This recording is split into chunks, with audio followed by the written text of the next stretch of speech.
Welcome, everyone. This is the weekly tune-up with Urban Retreat. Terryann, Nikitas. Bird's not here, but the group is here. They're all witnessing. And we're going to get started for this 11th day of June, 2024. All right, so we have a lot going on. I'm going to start kind of backwards here. So we just had the new moon on the 6th. Today's the 11th. Then we have on the 20th, the solstice, summer solstice, or the southern hemisphere will be winter solstice. And then the 21st is going to be the full moon. I'm not giving accurate times because we're not all in the same position on the planet at the minute. So we want to work with some of this transmutation. There are a lot of little things going on. Vitamins, minerals, nutrients, extra. We're going to work with some antioxidative stress so we can work with the brain. We're going to work right into kind of revamping. So it's going to be a repair and one of those Seedry programs. Not going to explain all that to you. You can take a body talk course and figure that out. And we're going to link it up to the prefrontal cortex. We want this communication of emotional content that could be the result, whether it's depression or hyperactivity, overexcited brain. We want all these things to be balanced using fat, protein. So, of course, it's a good idea to be getting good fats into your body and good proteins. You need that for brain function. So whether you're vegetarian, meat eating, obviously meat eaters are going to do better in many, many ways, as long as they're eating meat and greens and they're not adding carbohydrates. But when we're vegetarian, which I've been both in my life, we can have a harder time getting the absorption of nutrients that we need. And even if your body, like I think I'm naturally more vegetarian than I would be a meat eater, because even when I was eating meat, even eating liver, my body was still not, still showed that it had a deficiency of iron. So, we want to correct those kinds of things. Go for your blood test, check out with your doctor, take your supplements. And then this session is going to help the assimilation of everything that you're going to do properly. Don't forget, sometimes our diet, hormones in foods, pesticides, all those things can also be the things that leach out the very things that we need in our bodies. So we're going to take all that into account and run it through the central nervous system, the small intestine, the omentum. There's in the small intestine going to the omentum and the colon, there's a huge process of discernment that needs to go on. The selection of pure from impure. You might be feeling it right now and kind of feeling, that feeling that you have to go to the bathroom. There's that movement of the digestive system occurring, just feeling into fat, protein, proper vegetables, getting all those oils and fats into the body, bringing it through the omentum, getting the fats can help move out we'll use the fat to help move out, to kind of collect the toxins. Usually when it comes to heavy metals, I'll use a honeycomb structure that is in diatomaceous earth, and which is really cheap and easily available, but you have to get food grade, and you sprinkle some of that on your food, and it helps remove some of the heavy metals if you're, don't have so much heavy metal where you need chelation or something like that. So we'll just use that functioning to help reduce the heavy metal impact, which can constantly be coming into the body, and then allow the antioxidative capacities of our oils and their specific amino acids and of course vitamin C. The body just loves vitamin C.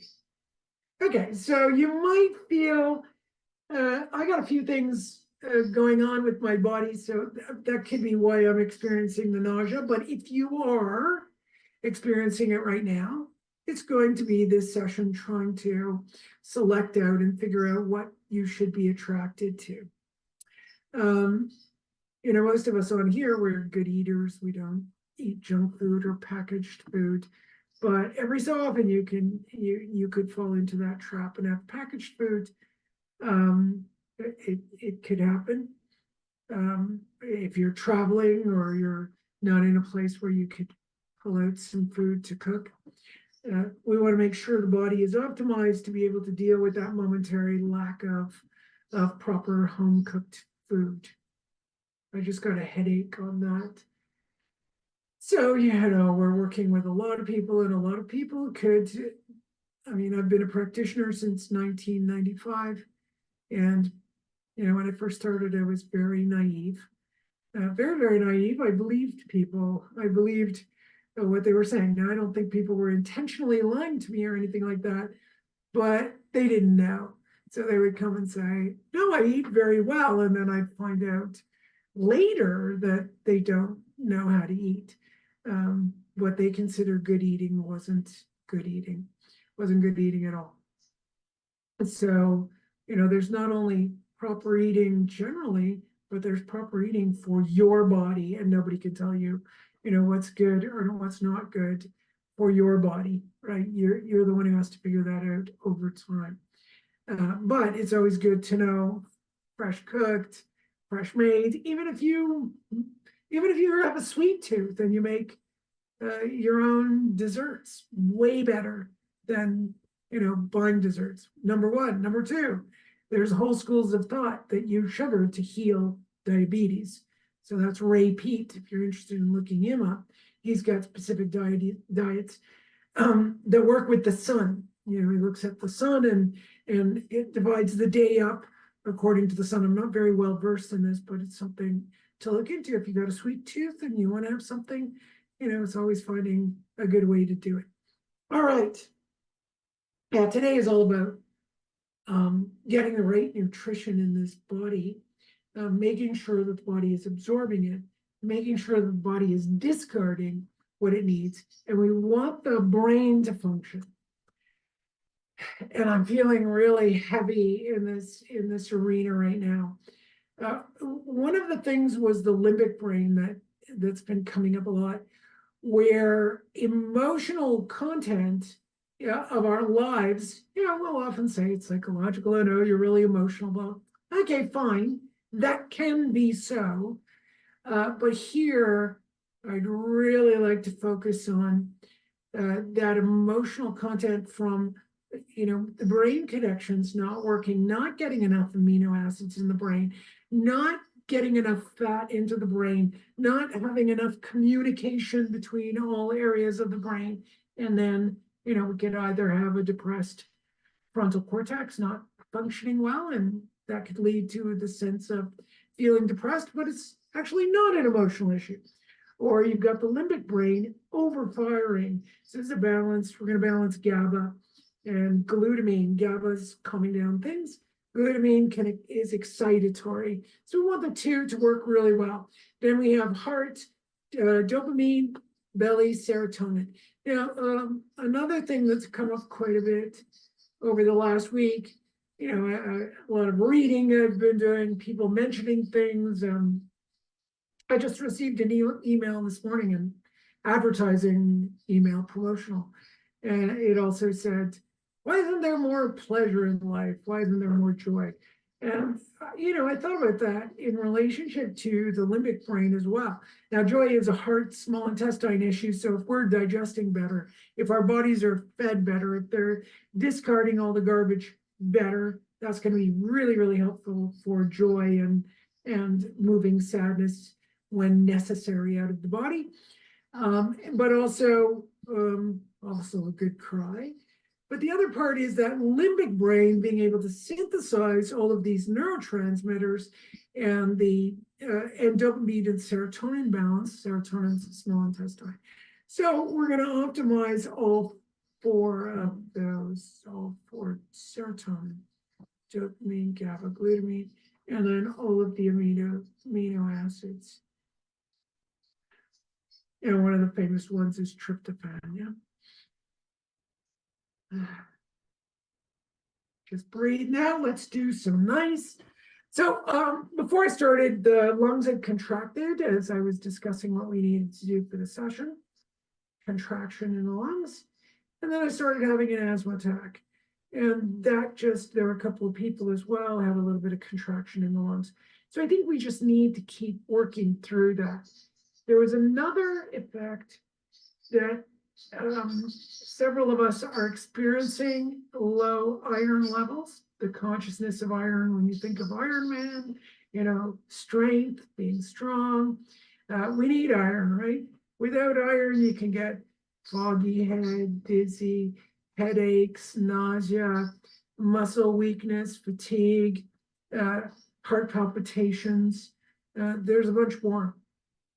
But it's quite a gamut of symptomatology if you don't have iron. And some of us have all those symptoms, right? They're constant. So they really, really tune into, you feel weak. You feel like you're falling down. You feel like you can't lift yourself. So what's going on with that consciousness is what I'm asking Innate right now to deal with on a global scale. I don't want to do specific on a global scale. It's just it's not so nice. And we have to be very delicate on the way I say it. It is the heaviness of a victim, or someone who thinks they're a victim, but they're actually the perpetrator.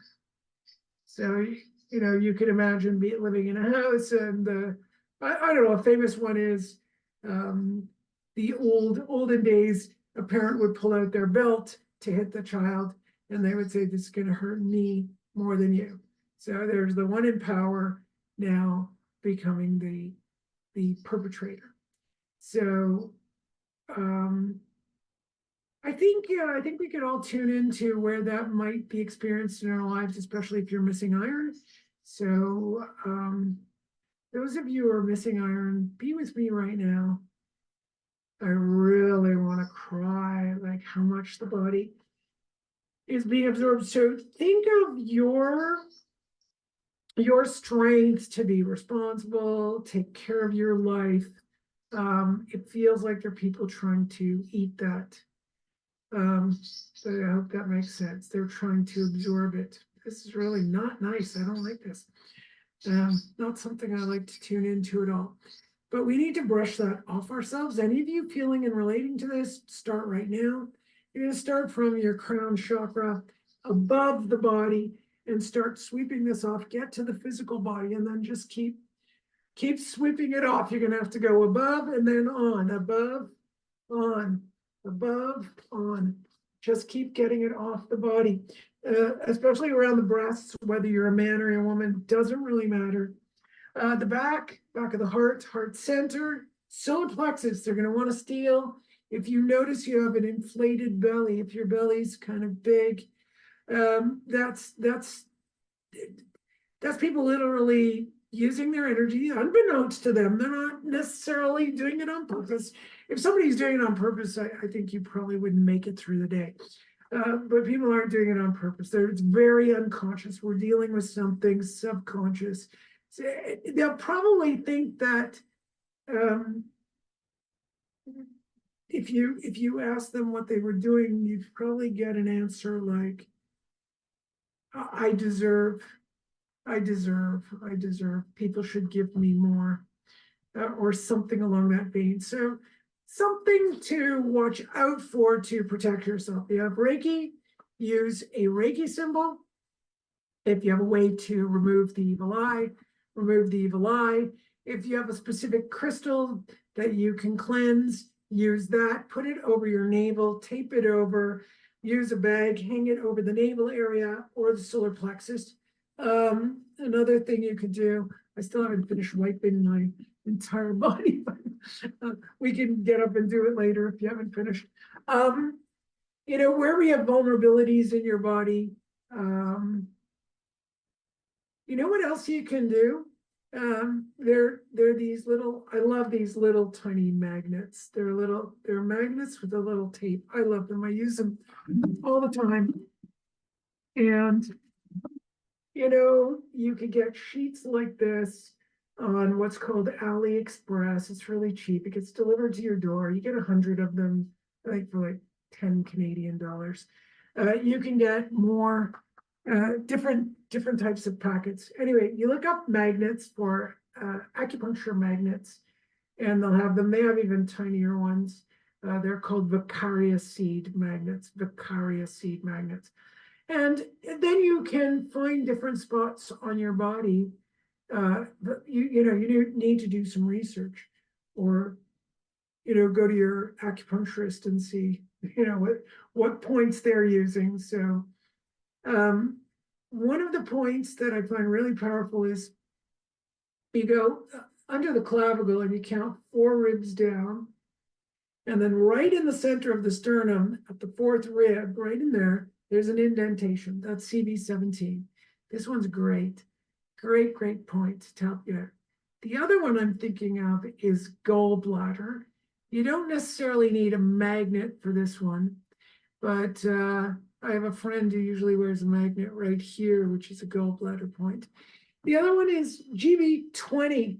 So, GV, governor vessel 20, is right at the crux of the neck here. But if you move down and there's the indentation here at the end of the skull, it's indented. You massage in there, that's gallbladder 20. That'll really, like your acupuncturist very often does that point. Very, very helpful for the movement of energy. And so if you don't have anything, you just massage that area and focus on the gallbladder energy, which is moving energy and anger, moving stuff off your body, moving stuff out of your body. So you can do things very energetically. You don't have to necessarily be a practitioner. It's just observing.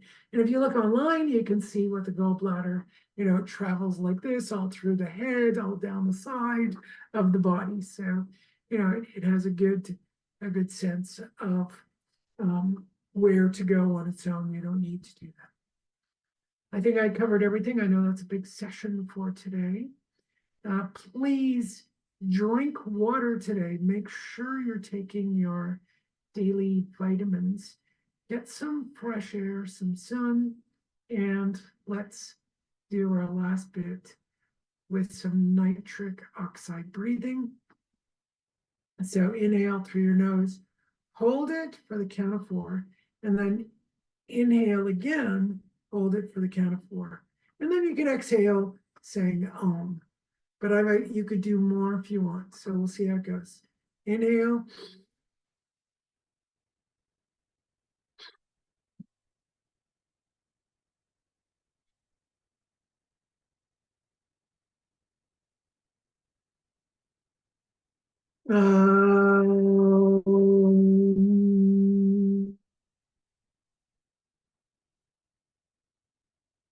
And now breath with a smile. Inhale. Bring your shoulders to your ears. We'll move that gallbladder meridian. We'll get that diaphragm moving. Inhale. Smile. And exhale. Let it go. Just let it go. Inhale. Smile. Exhale. Inhale.